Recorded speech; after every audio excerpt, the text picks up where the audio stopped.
Olá, você está no Acessos Podcast.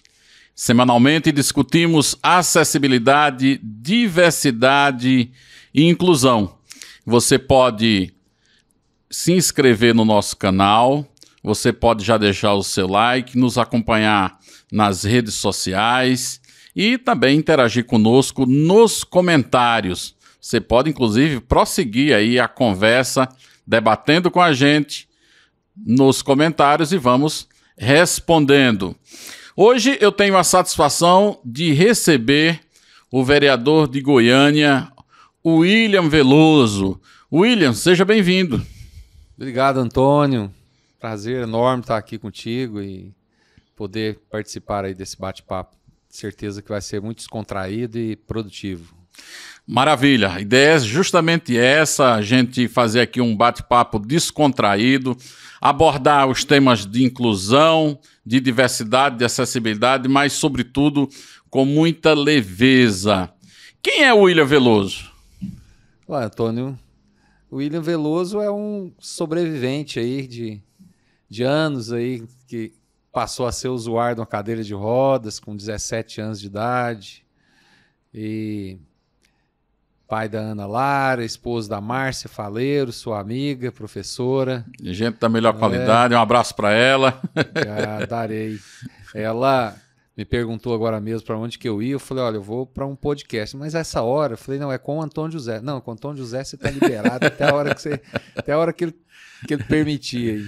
Mas assim, foi uma luta árdua, né? São 37 anos que me aconteceu um acidente, me levou para cadeira de rodas. Eu namorava a Márcia, tinha 6 meses que nós éramos namorados, meninos, né? E aí a gente vai destrinchar melhor como é que se deu esse acidente. Mas antes, eu queria perguntar a você o seguinte, William, você é um goiano aqui da capital? Goianiense. Goianiense. Nasci na Avenida Castelo Branco, ali no Hospital Santana, ali em Campinas. E nascido e criado na Cidade Jardim?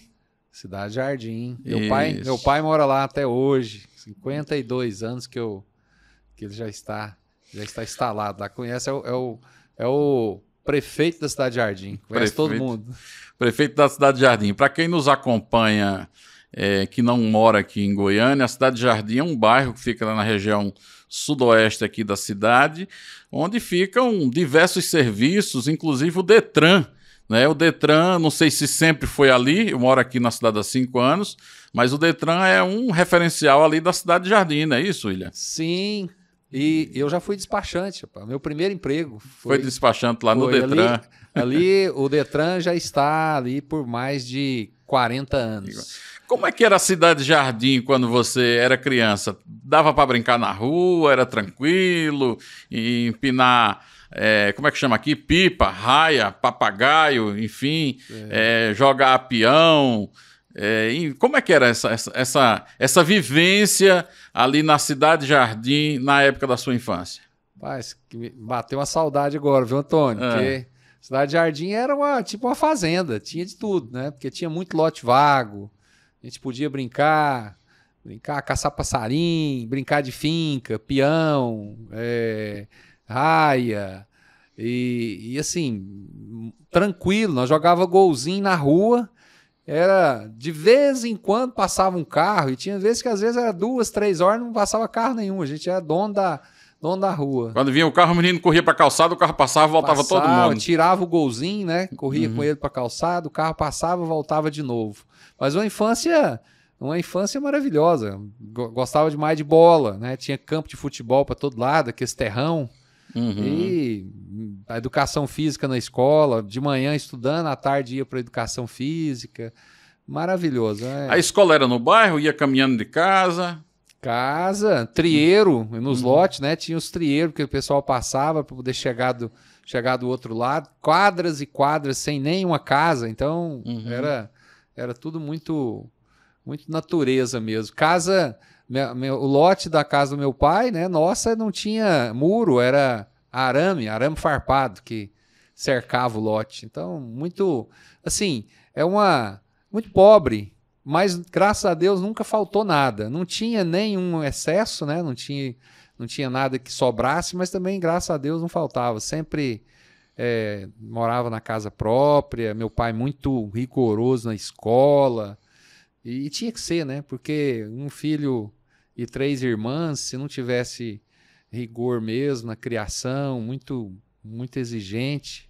Você é o mais novo dos filhos? Eu sou o mais velho. É o mais velho. Mais velho. Depois mais 3 irmãs. Foi tentando ter um outro irmão depois da segunda, né? Para ver se tinha outro homem e nasceu só mulher. Uhum.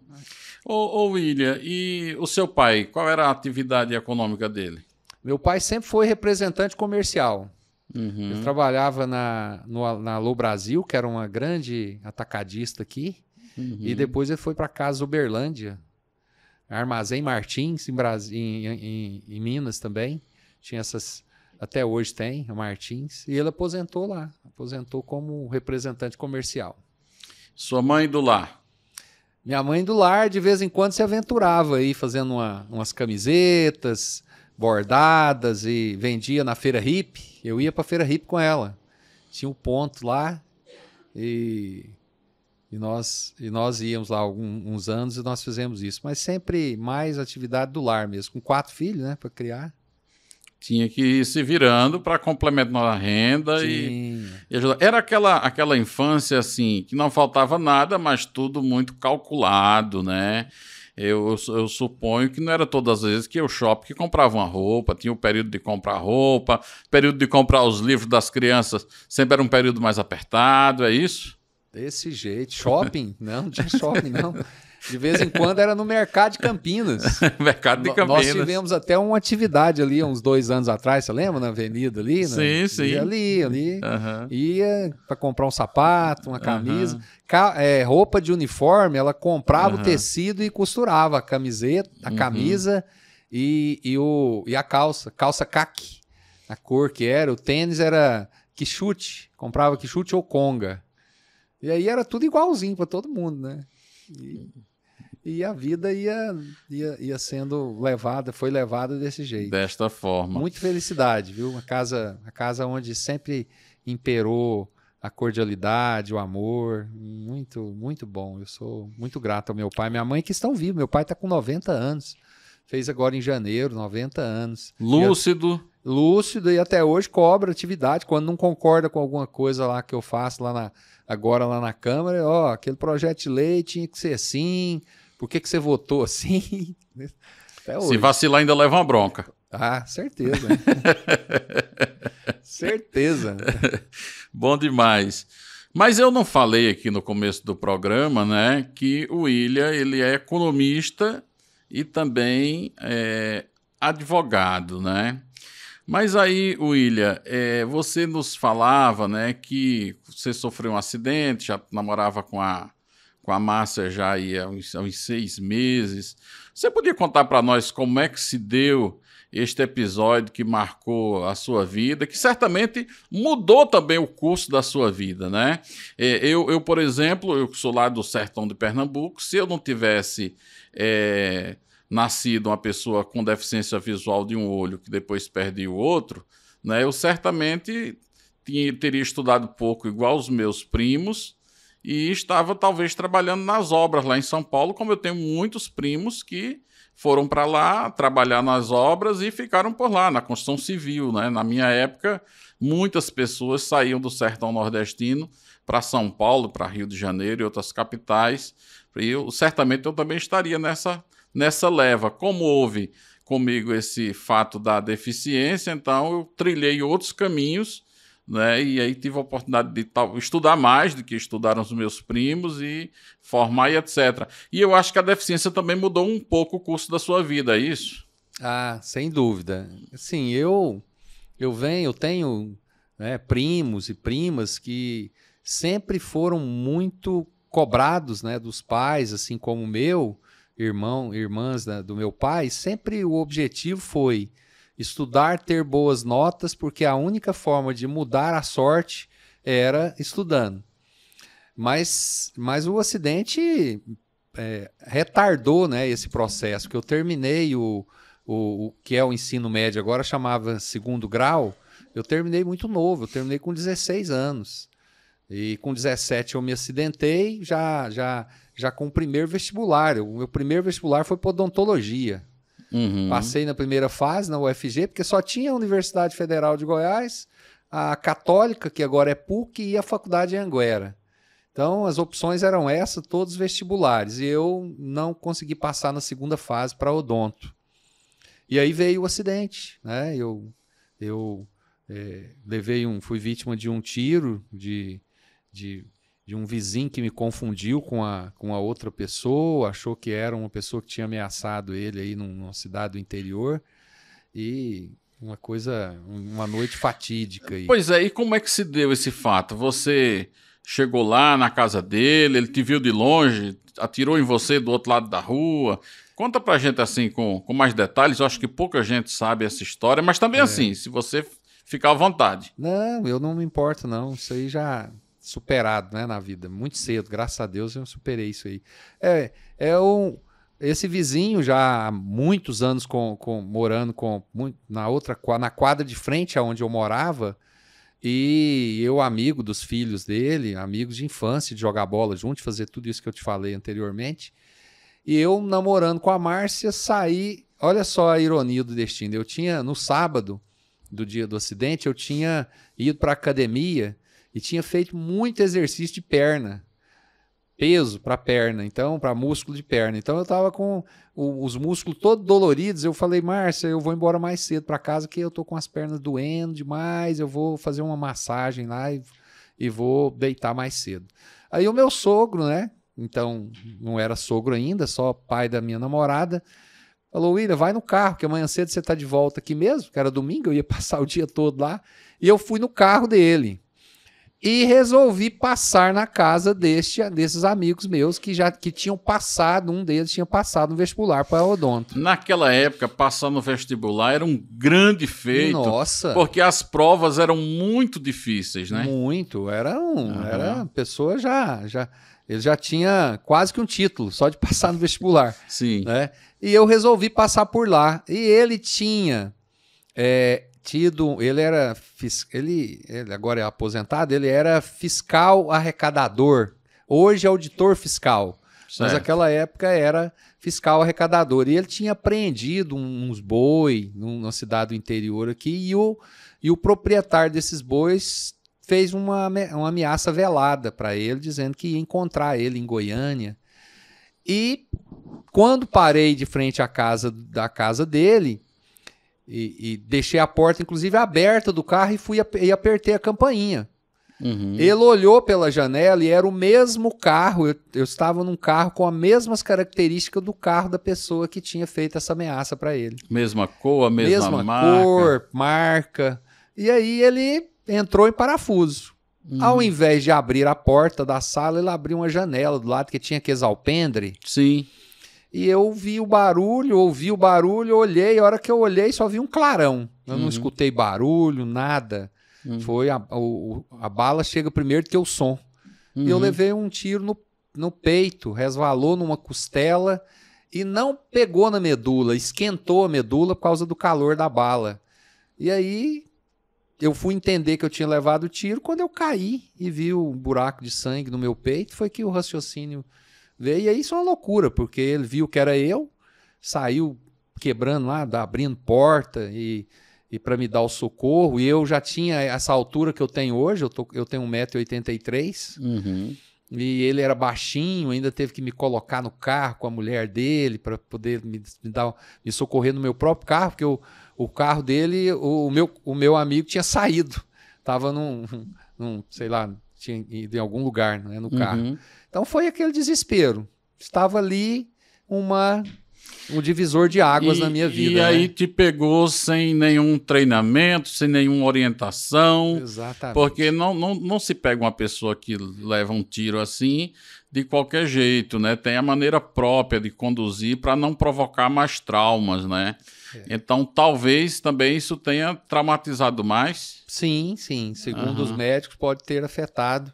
O certo era mobilizar, né? Colocar se não numa maca, mas numa superfície plana, onde eu não pudesse ser puxado, né? Que aquilo dá um puxão na coluna também, na medula. E aí nascia, né? Fui para o hospital neurológico, um hospital de referência até hoje em Goiânia, fiquei 4 meses lá. E lá mesmo já comecei uma reabilitação. Não existia CRER, né? Lá no hospital, você já recebeu a notícia que não caminharia mais? Ou ainda tinha aquela esperança que ia reabilitar, que ia caminhar? Os meus pais receberam o diagnóstico, porque a Márcia, né, então namorada minha, os tios dela eram médicos. E eles conversaram com o neurologista, né? Conheci o neurologista, fomos muito bem recebidos lá, até devido também a isso.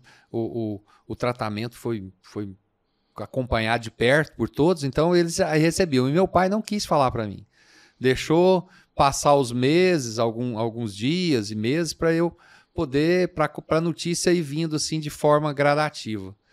E eu tinha muita esperança de voltar a andar. Eu não sabia o que era uma lesão medular. Para mim, quando eu via alguém na rua numa cadeira de roda, até então, eu achava que todo mundo era pólio. Eu não sabia, eu não tinha conhecimento do que era uma lesão ali, né, nervosa ali. Então você, quando encontrava um cadeirante antes do acidente, na sua cabeça, paralisia infantil. Paralisia infantil.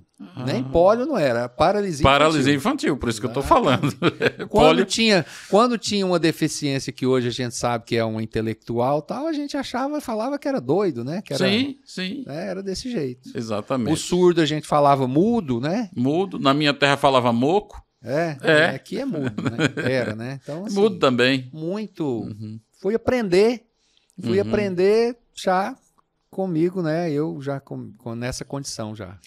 Ô, Willy, aí você ficou no hospital 4 meses e no hospital já começou alguma coisa de reabilitação, algum contato com a fisioterapia? Como é que foi esse processo aí? Conta para nós assim, como é que foi esse processo da reabilitação até esse entendimento, o uso da cadeira? No próprio hospital, depois que eu saí do quadro assim de gravidade, porque houve a bala perfurou a pleura do meu pulmão, então ficava vazando um líquido. A bala foi no peito direito? No peito direito. Essa é no esquerdo? Essa é no esquerdo, eu tinha morrido, tinha no mesmo rumo do coração. E aí eu comecei os primeiros tratamentos, né? O primeiro contato com o fisiatra e depois a fisioterapia no hospital. Os primeiros arremedos ali né, a preocupação com o escara para não deixar ferir as costas, eu tive uma assessoria muito boa nessa parte. Minha mãe procurou se inteirar também, tinha alguns amigos dos tios da Márcia que já se preocuparam com um colchão daquele casquinha de ovo que eles falam, né? Para eu não ter esse problema, porque você sabe que a escara muitas vezes passa a ser um problema maior do que a própria lesão da pessoa num primeiro momento, que aquilo dá pode se tornar uma situação muito grave. Então começou ali. Depois no hospital ortopédico, que é um hospital aqui em Goiânia que é especializado, né, em fisioterapia, uma ida para o Sara Kubitschek, mas a reabilitação aqui em Goiânia mesmo, no hospital e nós mesmo em casa. Meu pai contratou um fisioterapeuta para a gente para fazer essa reabilitação e tudo com muita força de vontade, que eu nem imaginava que eu tinha. A primeira cadeira de rodas minha demorou 3 meses para chegar e pesava 30 quilos. Nossa! 30 quilos. Um trambolho de cadeira que tinha em São Paulo. Goiânia não tinha Você estava no Sara? Quando ela chegou, eu estava aqui em Goiânia. No Sara eu usei cadeira de lá. Usou lá. Você ficou no Sara há quanto tempo? Pouquíssimo tempo. Pouquíssimo, porque eu fui para uma consulta e consegui ficar uns dias lá, mas nós não conseguimos a internação definitiva, assim, mais prolongada. E aí nós viemos para Goiânia, e até porque meu pai precisava voltar para o trabalho, né? Minha mãe com criança, eu tinha irmã pequena ainda, então nós voltamos e fomos fazer a reabilitação aqui. Sim. Aqui em Goiânia. Aqui em Goiânia, e essa reabilitação ela se deu aonde? Nesse hospital ortopédico, que lá tinha sessões de fisioterapia, tinha um médico espanhol me ajudou na reabilitação aí, nessa questão fisiológica, não é? E inclusive até hoje eu me beneficio disso, porque eu tive uma reabilitação muito boa, eu não uso sonda para urinar, igual a maioria dos paraplégicos usam. Eu consigo fazer o estímulo e fazer. Então isso, eu tenho mais de 20 anos que eu não tenho uma infecção urinária. É um privilégio isso, porque tem colegas aí cadeirantes que a cada 3 meses, 6 meses está com uma infecção urinária, infelizmente, por causa do contato externo ali que ele tem que ter para poder urinar, né? Ô, William, e aí um mundo novo, né? Um mundo novo, você passou a conhecer toda uma outra realidade, teve que aprender sobre a deficiência, né? Teve que acreditar que seria possível dar a volta para cima, dar a volta por cima nessa nova condição. Como é que foi esse processo aí da reabilitação para a reinserção nas atividades do dia a dia? Antônio, é coisa assim que a gente não sabe de onde que a gente cria forças. Muito prático, meu pai me ensinou a ser muito prático na vida. E quando eu saí do hospital, ele chegou para mim, tinha preparado lá uma espécie de uma suíte muito simples lá para mim, com um banheiro, com uma passarela lá, uma paralela para eu fazer algumas ginásticas, comprou uns pesos, um negócio, e chegou para mim e falou: William, agora eu consigo te ajudar, mas isso não vai ser isso, a vida inteira não vai ser isso. Eu vou ficar velho e você vai ter que seguir sua vida. Você teve um problema, ele falou desse jeito, na simplicidade dele, você teve um problema nas suas pernas, mas os seus braços e sua cabeça estão boas. Então, vai à luta. Vai à luta. Não vai ser fácil, mas você vai conseguir. Eu vou te ajudar, mas você vai à luta. Então, isso, logo nós conseguimos aí, através de um... Eu era bancário, e o banco me pagou um seguro, me aposentou eu com 19... Aí eu já estava com 18 anos. Quando você sofreu um acidente, você já trabalhava no banco? Trabalhava no banco. Você começou a trabalhar muito cedo, Eu comecei a trabalhar com 15 anos. Meu pai, eu pedi autorização do meu pai para trabalhar no despachante, lá perto de casa, perto do Detran, e ele falou para mim, se não parar de estudar, prometer que não vai atrapalhar seu estudo, eu deixo você trabalhar, mas eu vou ficar de olho.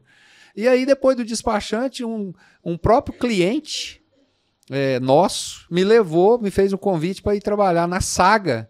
Saga, olha só, A Saga é uma grande empresa de revenda de veículos. É uma concessionária grande. Já era grande na época. E na Saga eu fui convidado para ir para um banco chamado Agrobanco, aqui, um banco grande aqui na época. Como menor aprendiz? Não, já com 18 anos. Aí eu já fui contratado mesmo.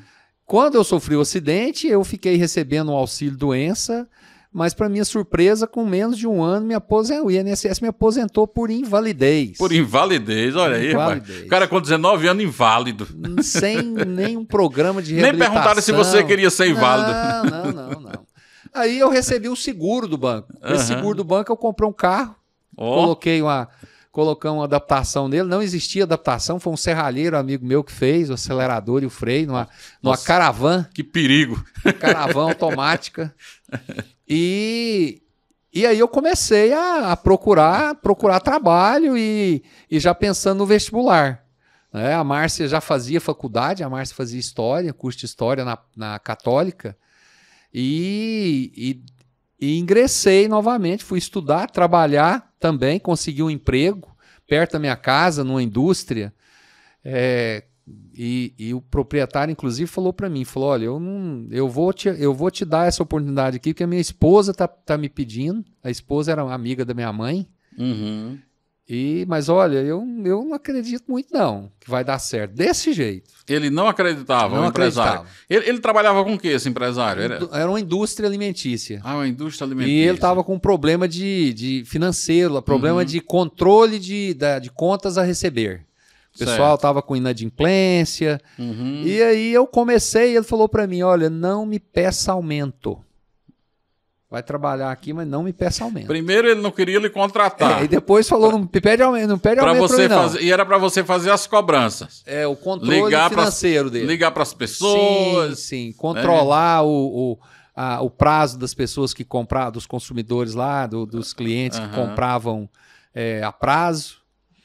E aí começamos, né? Comecei a trabalhar, me deu um pouco mais, né? A gente começa a ter adquirir uma autoconfiança, produzir, né? Namorando com a Márcia, ela continuou, né? Me deu uma força, foi uma das pessoas indispensáveis, assim, fundamentais, melhor dizendo, da minha reabilitação, né? A família também. E comecei a trabalhar. Começamos a trabalhar, a gente já começou a pensar aí no noivado, né? E veio o primeiro impacto do que era ser uma pessoa com deficiência naquela época. Sim.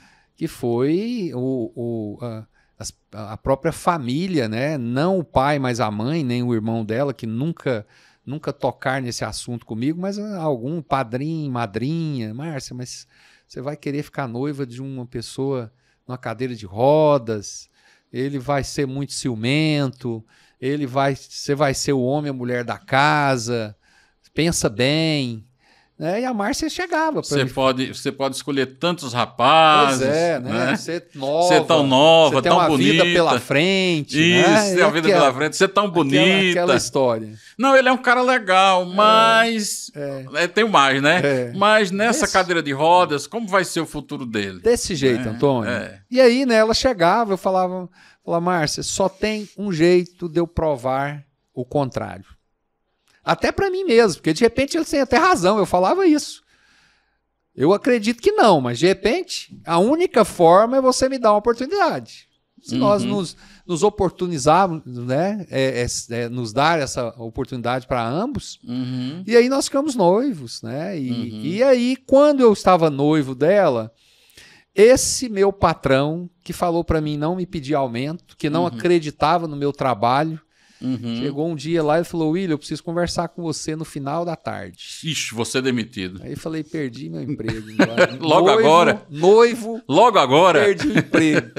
Aí, rapaz, foi o dia mais longo da minha vida. Né? Nossa Senhora. Chegou de tarde, ele sentou lá, eu sentei de frente para ele, falei, pois não, seu Asmar. Ele falou, William, ele tinha uns 70 funcionários. Ele falou, William, você é a pessoa mais qualificada que eu tenho nessa empresa todinha aqui. Você consegue ser respeitado sem impor, sem ser mal educado, você tem liderança, você conhece o meu estoque todo aqui, tinha uma câmera fria que eu passei a fazer outras atividades lá por conta própria. Eu vi a necessidade, eu comecei a fazer. Eu terminava meu trabalho lá do controle financeiro e ia olhar outras coisas lá. E eu comecei a controlar o estoque dele na câmera fria sem entrar nela, porque eu não tinha acesso para mim. Lá, nessa câmara fria era armazenado presunto, mussarela, porque ele tinha uma distribuidora de frios. Sim. E eu tinha o estoque todinho. Eu controlei, eu fiz um balanço, sabia o que tinha lá e controlava o que entrava e o que saía. Eu sabia o que tinha lá dentro, sem precisar ir lá dentro. Aí ele falou, a partir de hoje você vai ser o gerente geral da minha empresa. Olha, rapaz, então você saiu de cobrador para gerente geral. E ele falou, olha, eu vou te dar um aumento. Não me pergunte quanto. E aí, rapaz, eu fiquei quase um mês nessa expectativa de quanto que ia ser esse tal rapaz, esse teu patrão também era misterioso, hein? Demais. Mas foi um pai, viu? E depois eu vou te falar até porque que eu escolhi o curso de economia. Eu não estava na faculdade ainda. Chegou no final do mês que eu peguei o contra-cheque lá, rapaz, eu tinha passado de 1 salário mínimo para 9 salários mínimos. Olha. Gerente geral. Aí eu falei, agora a responsabilidade aumentou, mas... Dá para casar. Mas agora dá para casar, né? E começamos. Aí eu entrei, nós casamos, né? Uma bela festa lá que meu sogro fez. Meu sogro era comerciante, tinha uma condição financeira melhor. Melhor até do que a sua família, não é? Sim. Melhor que a minha família. A Márcia já formada, que ela Ela formou antes de eu casar. E aí, em seguida, depois do casamento, acho que 6 meses depois, eu passei no vestibular para economia. Aí ela falou, não, William, agora é sua vez de estudar, você vai fazer o... Por que eu escolhi economia? O seu Osmar, meu patrão, ex-executivo lá de São Paulo, depois que ele aposentou no grupo Ultragás, ele veio para Goiânia e montou essa empresa. Eu fiz o curso de economia porque ele era economista também. E eu me identifiquei muito bem com o comércio, com a indústria, fiz o curso de economia. Passei no vestibular, numa faculdade onde não tinha nenhuma acessibilidade, não tinha estacionamento, não tinha degrau para ir no corredor para chegar nas salas de aula. A sala de aula no 3º andar. E ali começava um trabalho ali ao eu me negar a começar o ano letivo. Falei, ó, se não descer minha sala de aula, eu vou para o jornal, eu vou para a televisão, mas eu quero a minha sala embaixo. Inconscientemente, Antônio, começou ali a minha defesa dos direitos, defendendo os meus próprios, né? A luta pela acessibilidade, né? Mal sabia que aquilo ali Isso era na faculdade privada ou pública? Privada. Faculdade Anhanguera. Que tem um núcleo de acessibilidade hoje, eu faço parte desse núcleo de acessibilidade, que eu fiz o curso de Direito também lá. É assim, um dos modelos aqui na nossa cidade, eu faço questão de colocar isso. Hoje ela chama Uni Goiás.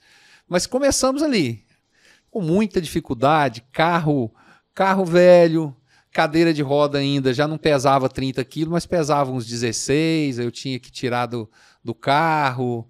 Mais novo, né? Tudo era mais fácil. Né? E aí foram anos, né, trabalhando nessa indústria. O seu Osmar começou uma dor de cabeça de repente lá na empresa, ele reclamou para mim e descobriu que tinha um câncer. 1 ano depois ele faleceu.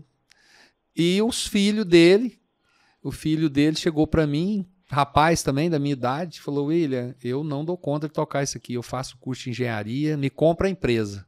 Eu falei, moço, que compra a empresa, que jeito, eu não tenho dinheiro. Falou, não, então vem ser meu sócio aqui e você paga a sua parte aqui com lucro depois, porque todo mundo tinha eu como referência. O seu Osmar passou a ser o dono, mas eu que cuidava de tudo, compra, venda. E aí nós entramos, foi quando eu comecei, foi minha primeira experiência aí como empresário. Mas assim, nada fácil, Antônio. A vida de empresário é muito complicada. Nós tivemos uns perrengues muito grandes de trabalhar no vermelho, de vender o carro para colocar o dinheiro na empresa, comprar um carrinho velho de novo. Eu faço questão de falar isso porque às vezes tem pessoa que fala, não, a vida dele foi fácil, as oportunidades foram surgindo, mas foi com muita luta e mostrando capacidade. Por isso que eu falo hoje, né, para as pessoas que são acometidas aí de acidente, que procuram a gente mais, fala, gente, tem que procurar as oportunidades, quando ela vier, você tem que agarrar ela, porque para nós, infelizmente, tudo é mais difícil. Tudo é mais difícil. Tudo mais difícil. Mas, William, nós vamos dar agora um pequeno intervalo para tomar uma água e voltamos aí em 1 minuto, conversando mais, e aí nós vamos conversar bem mais sobre a luta pelos direitos das pessoas com deficiência, sua trajetória também enquanto advogado de sucesso e hoje vereador em Goiânia e também planos futuros. Voltamos daqui a pouco, não sai daí.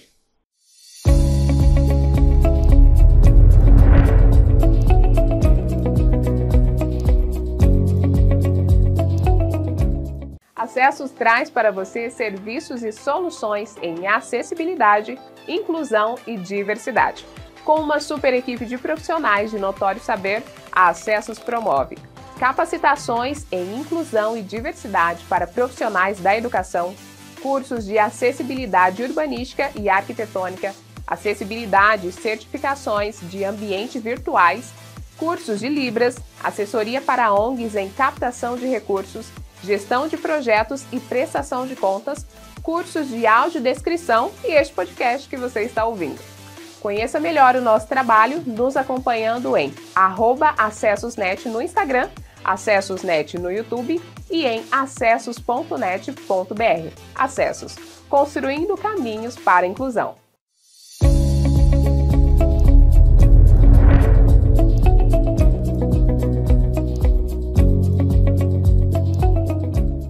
Voltamos com o Acessos Podcast e eu aqui hoje com o William Veloso, vereador por Goiânia, economista, advogado, pessoa que tem aí uma história sensacional, uma história de luta, uma história de vitórias, né?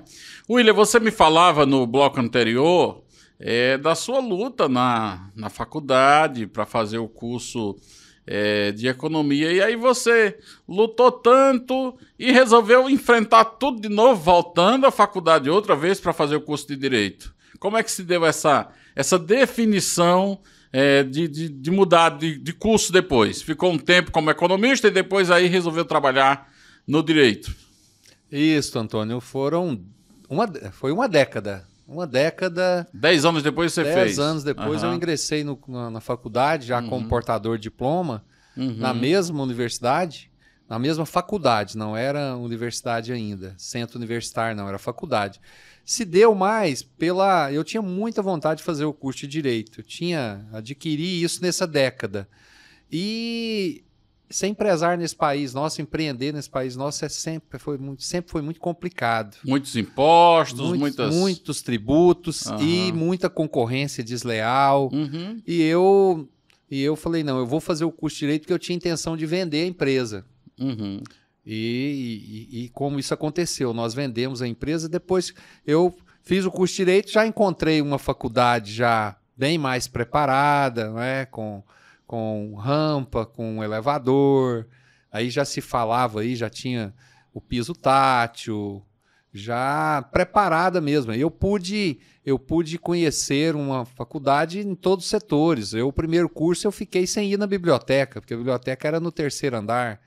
Na hora do intervalo eu ficava embaixo ali e não tinha como acessar as outras salas. Já no curso de Direito eu já encontrei um ambiente melhor, com estacionamento para pessoa com deficiência. Então, isso foi graças assim até ao nosso trabalho. No mesmo prédio, William? No mesmo prédio. Ela foi crescendo, os outros blocos já foram criados já com acessibilidade e a gente conseguiu criar um núcleo de acessibilidade na faculdade, que funciona até hoje, e nós encontramos um ambiente melhor. E com o curso de Direito abriu, mas eu confesso para você que o curso de Direito também foi com a preocupação que eu tinha em relação às oportunidades do mercado de trabalho por exemplo, se eu vendesse a empresa, eu ia ter que ingressar aí como candidato a uma vaga de emprego. E eu já sabia da dificuldade que já vivenciava isso, né, através aí já de um trabalho, de uma militância voltada para os direitos da pessoa com deficiência na cidade. Eu já estava aí junto aí a Adfego, já começava a ter os primeiros contatos aí com o Conselho Estadual da Pessoa com Deficiência, com o Conselho Municipal, não na OAB ainda, porque eu não tinha ainda concluído o curso, mas já sabia da existência da Comissão dos Direitos da Pessoa com Deficiência da OAB, já conhecia a presidente anterior da comissão, né, que é colega nosso, e o curso de Direito me abriu essas possibilidades aí de ajudar os nossos pares também. E você ficou, assim, o desenrolar da vida, as dificuldades, elas foram estimulando, assim, influindo para que você fosse se reinventando,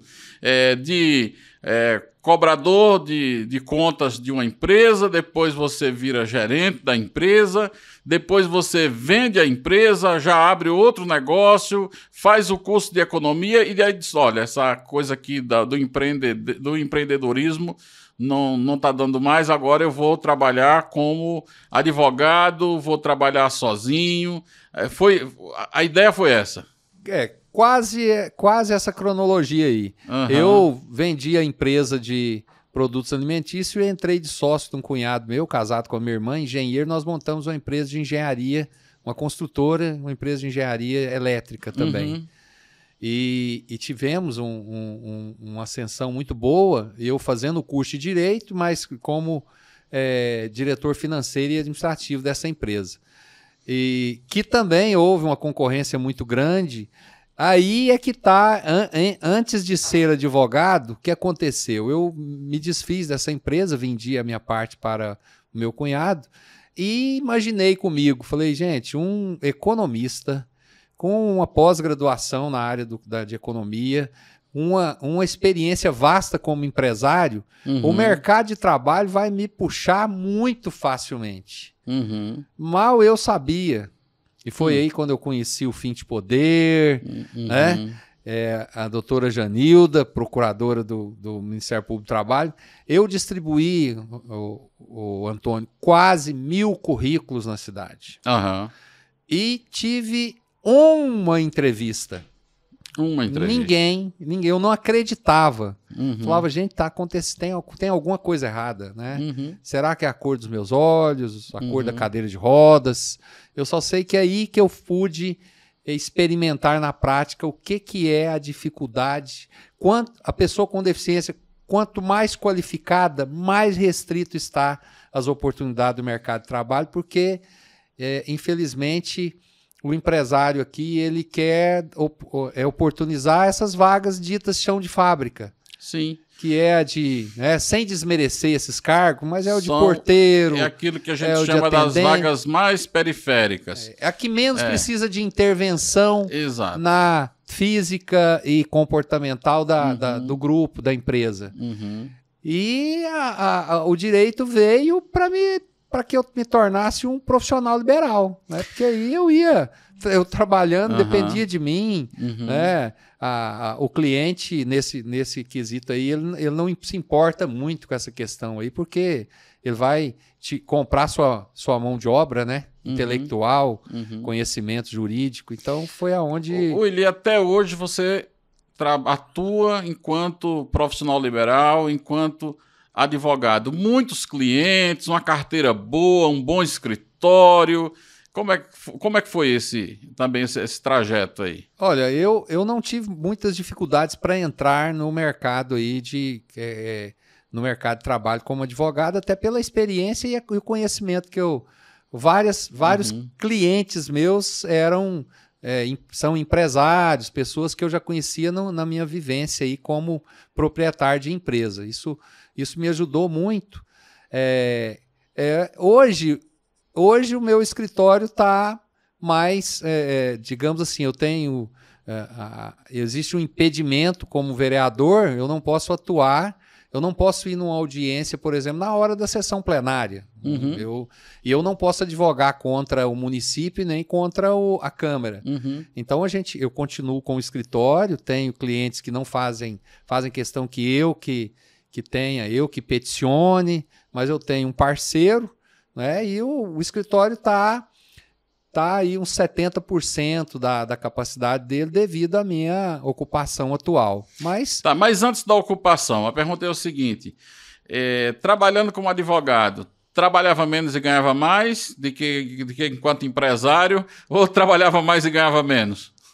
Não, eu trabalhava menos e ganhava mais como advogado. Como advogado? Olha aí. Até porque a experiência me levou a facilmente conseguir peticionar bem. Às vezes, a maioria do meu cliente, a hora que ele passava o problema que ele estava, eu já tinha passado por ele, ou eu já sabia como que funcionava.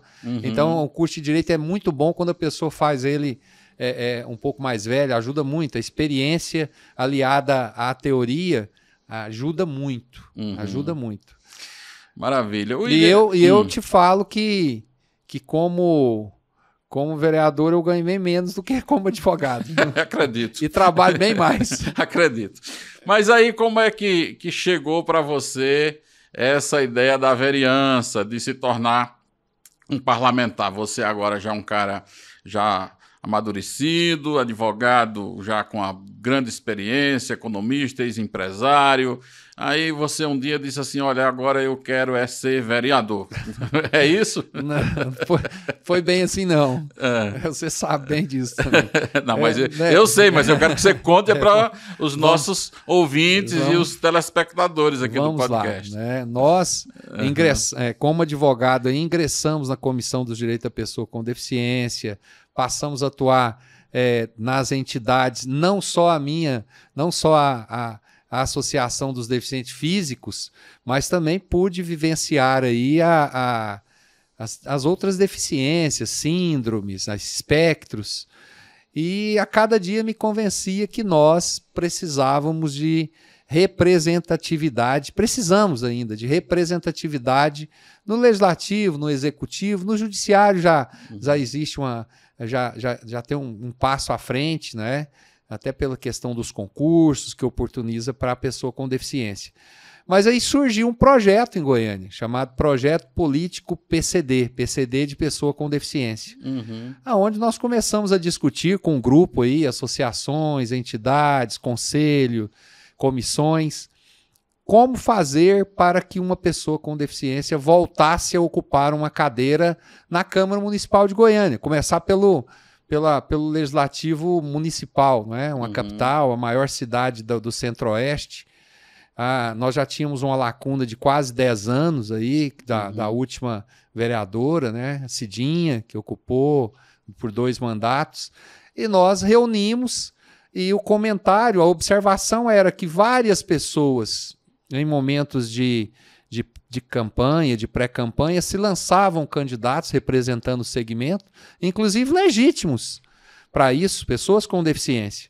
Só que aí esse quantitativo de pessoas fragmentava-se os votos e ninguém conseguia ser eleito.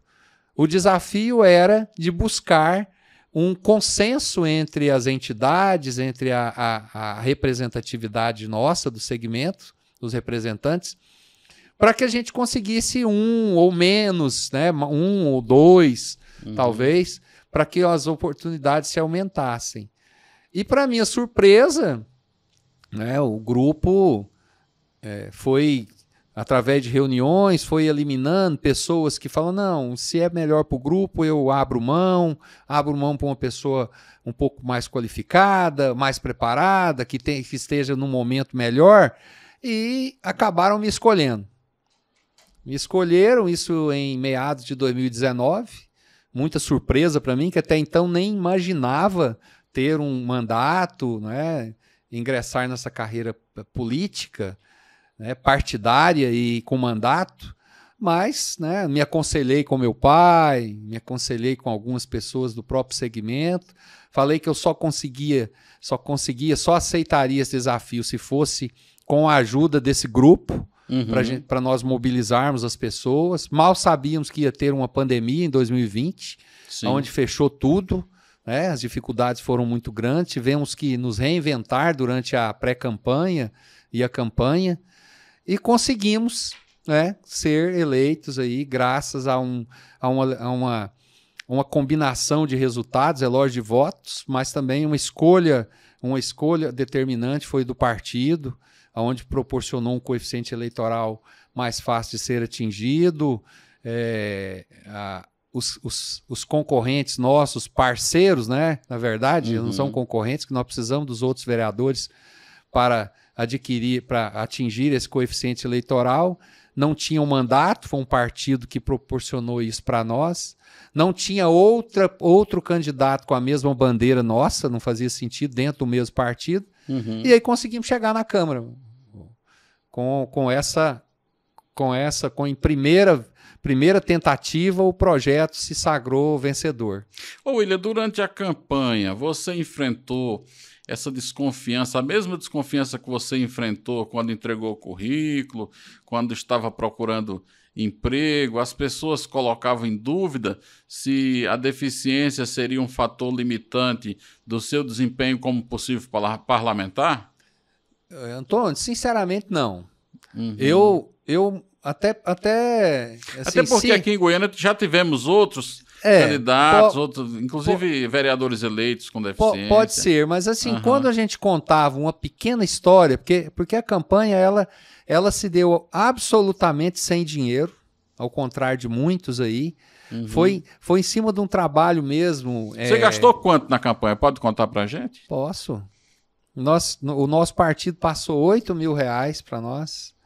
E um doador, um colega cadeirante aqui, empresário aqui, fez uma doação de R$4.000. Nós gastamos R$12.000 numa campanha na capital, Goiânia, e fomos eleitos. Olha aí. Graças ao trabalho voluntário de muitos colegas, o nosso trabalho, a Márcia, né, no braço da educação, contando a minha história, contando a nossa história de vida.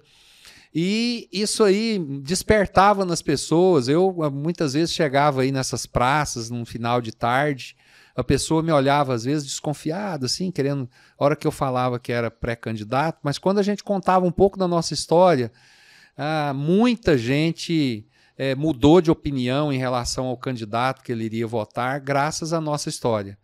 E o fato de ser economista, advogado, ter uma causa, ter um mote principal, atraiu muita gente que afeta a causa, não só as pessoas com deficiência, mas a família, pessoas que têm um amigo, que têm um colega. E isso nos ajudou. Eu não senti essa desconfiança pelo fato da deficiência, não. Se houve de alguns, eles não demonstraram. William, você está na Câmara de Vereadores de Goiânia, no segundo ano do seu mandato. A Câmara de Vereadores da cidade de Goiânia é uma Câmara composta por 35 parlamentares. Esses parlamentares, eles... Eita, a palavra não quer sair não, ó. Parlamentares, eles não são pessoas assim... defensoras desta causa. Você é que está com essa bandeira.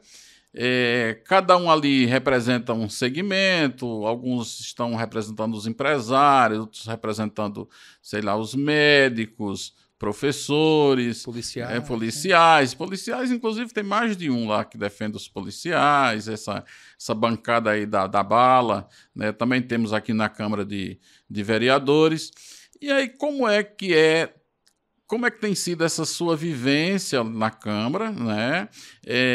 Como é que tem sido o empunhar desta bandeira da inclusão? E fala um pouco para nós desse convívio com os seus pares. Antônio, eu confesso para você que eu não esperava ser recebido na Câmara Municipal, tanto pelos servidores lá quanto pelos outros vereadores, com tamanho respeito e admiração. A causa nossa é uma causa que, às vezes, a gente não tem a ideia do alcance que ela chega. Eu, né, fui conduzido aí até antes da posse. Existem as reuniões internas já com os novos vereadores e eleitos, né? E eu fui escolhido aí para ser o presidente da Comissão dos Direitos da Pessoa com Deficiência da casa. Até aí muito natural, por ser o representante do segmento, o único, né? Ali na casa. Mas, para minha surpresa, né, fui convidado também a ser o vice-presidente da CCJ, da comissão mista, que são as principais comissões de um legislativo, né, em todos os âmbitos, da comissão do trabalho, da comissão de ética. Então, assim, foi uma surpresa muito grande. E nós temos os parlamentares ali que têm boas intenções. O que faltava era ter um representante do segmento até para servir de forma didática para os mesmos. E a gente teve, né, o compromisso. Eu fiz isso muito de forma natural. Gostaria até de comentar com você sobre a questão do nosso gabinete inclusivo. Sim, eu ia perguntar sobre ele, mas nos conte. O gabinete inclusivo, nós que representamos o segmento, que pregamos a inclusão. A inclusão é o quê? Juntos e misturados, aí, pessoas com deficiência, junto com pessoas que não têm, né, não possuem aparentemente uma deficiência, para que essa interação aconteça. Então hoje, né, o nosso gabinete, desde o primeiro dia, nós temos lá intérprete Libras, nós temos representantes aí autistas, síndrome de Down, surdo, outras pessoas com deficiência física. Não temos um cego ainda por falta de liberação do governo do estado, que é uma pessoa que está apta e aguardando aí ser liberada para compor o nosso gabinete diretamente, mas indiretamente tem várias pessoas que fazem, que estão junto conosco, inclusive você. Sim. Então, assim, foi um gabinete onde nós mostramos para a sociedade e mostramos para casa, para os vereadores, para as pessoas que ali frequentam, que a pessoa está ali não pela deficiência, mas pela capacidade, inclusive um gabinete onde todos são cobrados de forma igualitária, é produção, é uma fábrica ali de demandas, o nosso mandato, e estamos também provocando na casa a reorganização ali da parte de acessibilidade. Agora mesmo estamos ali instalando o piso tátil, a parte de acessibilidade, rampas, estacionamento, essas coisas já está bem avançado, como também a provocação no próprio Paço Municipal e nas secretarias. Sim. Isso só acontece porque existe um parlamentar agora que vivencia isso no dia a dia e sabe da necessidade de provocar essas melhorias aí para a cidade, que não é nenhum tipo de benefício, sim um direito estampado aí na Constituição Federal, na Lei Brasileira de Inclusão, na Convenção sobre os Direitos da Pessoa com Deficiência, e que infelizmente só é obedecido quando tem pares nossos, e é o nada sobre nós sem nós, para estarmos provocando. Né? Representatividade. Exatamente, representatividade. William, e agora a ideia é que você está como pré-candidato ao governo do estado, ao governo, quem sabe no futuro, né? Mas a Assembleia Legislativa do Estado, você está pré-candidato também com esse desejo de levar essa bandeira ao estado inteiro, é isso?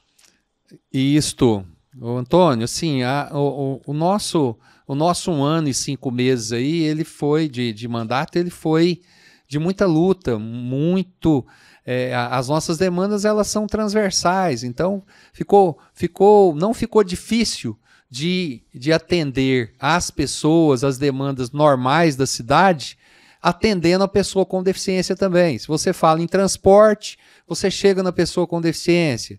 Turismo, empregabilidade, educação, saúde. Então, nós não ficamos só restritos às demandas voltadas para a pessoa com deficiência. Abriu-se um leque. A sociedade entende que tem um parlamentar que tem um mote principal, mas que ele preocupa com o restante.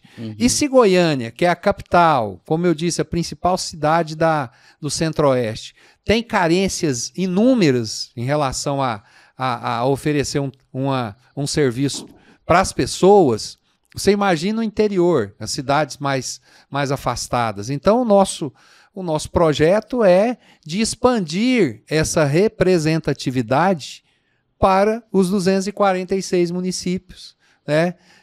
Abarcando aí as entidades, abarcando as associações e chegando mais próximo dos prefeitos, fazendo com que a gente possa trabalhar a melhoria das cidades aí, principalmente voltadas para nós. E também, assim, nós tivemos aqui as emendas parlamentares como vereador, de uma forma inédita. Nós não conhecemos outro parlamentar que tenha fracionado as emendas parlamentares dele e destinado para entidades voltadas para a pessoa com deficiência e as emendas que somos obrigados a passar para as secretarias, que essas emendas também sejam somente utilizadas para recursos voltados para a pessoa com deficiência, na área da acessibilidade, na área da assistência social. Então, nós queremos fazer isso também com os municípios. É uma forma da gente melhorar essa atuação aí em prol da pessoa com deficiência, principalmente. Sendo eleito deputado estadual, qual o primeiro projeto que você pretende defender na Casa Legislativa? Olha, nós temos uma vontade muito grande que seja criado no estado de Goiás a Secretaria Estadual dos Direitos da Pessoa com Deficiência. Esse é uma bandeira que a gente traz há muito tempo, vai ser, e eu tenho certeza que com a força de um deputado estadual, que consiga agrupar, igual nós temos conseguido agrupar o entendimento dos outros vereadores, conseguir agrupar, encampar deputados estaduais que encampem isso junto com a gente, vai ser um dos principais projetos nossos. E a outra é e uma secretaria com estrutura, né? Com estrutura. Com condições para... Com superintendências, com gerências e com recurso para poder gerir uma pasta que vai ter uma demanda gigante. E uma outra demanda, Antônio, é que na Constituição estadual nós já temos uma previsão de vagas destinadas para pessoa com deficiência no Legislativo e no Executivo estadual, nos cargos comissionados.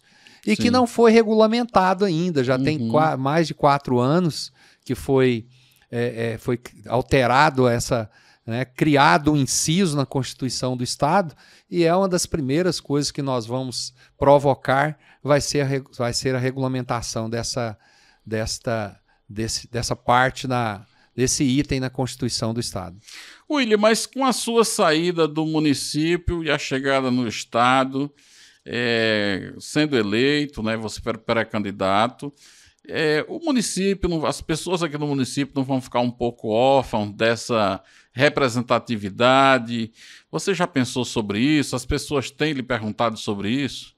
Sim, tem perguntado e nós já conversamos sobre isso, já temos esclarecido, né? Porque o estado de Goiás, Goiânia é a principal cidade do estado. Um deputado estadual, ele necessariamente precisa de abarcar todos os municípios, trabalhar em prol de todos os municípios. Então, Goiânia vai continuar sendo assistida aí pelo um representante do segmento. E nós entendemos que um projeto desse, continuando a ser vitorioso, igual foi agora, e sendo vitorioso nas próximas eleições, fazendo aí um deputado estadual, a gente entende que vai ser bem mais fácil nós conseguirmos 1 ano e meio depois, 2 anos, levarmos um outro representante do segmento para a Câmara Municipal para a gente montar aí uma dupla, que, né, o projeto nosso a médio prazo é ter uma tríade aqui representando o estado de Goiás, que são vereadores nos municípios, deputado ou deputados estaduais e deputado federal também, para a gente poder criar um corpo aqui representativo forte para que as demandas aí em todos os níveis sejam atendidas. William, como é que tem sido o acolhimento, a receptividade das pessoas com esta ideia desta pré-candidatura? Por onde você tem passado? Olha, assim, eu tinha esperança de que as pessoas tivessem, né, estejam, né, observando o nosso trabalho, porque hoje as redes sociais ela encurta muito o caminho das pessoas em relação às informações de tudo aquilo que no caso do parlamentar, né, ele está executando. Mas a minha surpresa ainda é mais agradável ainda. Por onde a gente passa, onde nós visitamos, os interiores que nós estamos percorrendo, a receptividade em relação a esse projeto, a essa pré-candidatura, o apoio tem sido muito grande. Então, a cada dia que passa, a gente sente aí que a atmosfera ela está cada dia mais propícia para que a gente possa, né, com muito trabalho e com a ajuda de Deus, com as bênçãos dele, a gente possa sermos exitosos aí nesse, porque é um projeto de todos, um projeto do segmento, um projeto das famílias, um projeto das pessoas afetas, da igreja, né, da advocacia, da classe empresarial, para que a gente possa juntar forças aí e fazer, né, uma pré-campanha e depois uma campanha dentro dos níveis daquilo que a gente espera de uma boa política, que é de convencer a sociedade.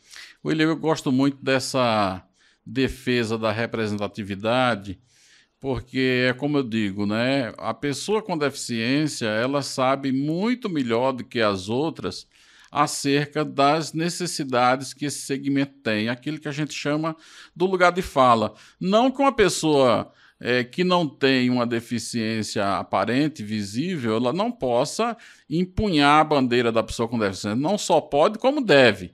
Sim. Mas a pessoa com deficiência, ele fala de um lugar que o outro não fala, né? Ele tem a representatividade nata, ele é legítimo para estar com esta bandeira, sabendo aquilo que são os impedimentos, as barreiras que impedem essa interação, né? Essa interação social das pessoas com deficiência, que, segundo a nossa convenção, é o que diz, né? O que faz com que a pessoa seja uma pessoa com deficiência são as barreiras que impedem a sua interação no meio social. Essas barreiras são arquitetônicas, comunicacionais, atitudinais e tantas outras barreiras que você também conhece. E por isso que eu acho que é uma ideia excelente essa de termos representantes nos parlamentos municipais, estaduais, no parlamento federal e, quiçá, um dia nos executivos também, de estado,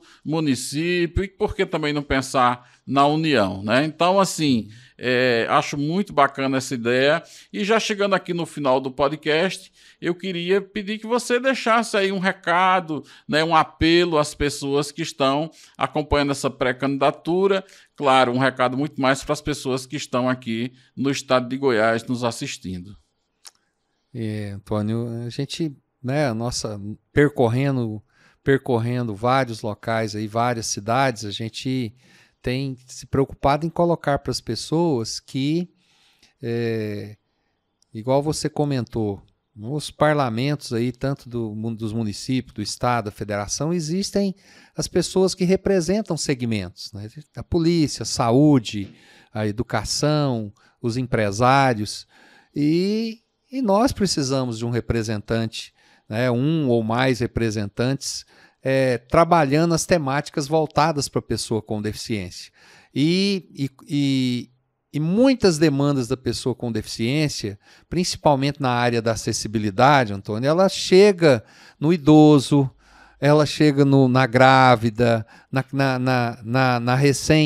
na pessoa que teve um filho e está usando um carrinho de neném, numa pessoa que está com uma mobilidade reduzida temporária ou permanente.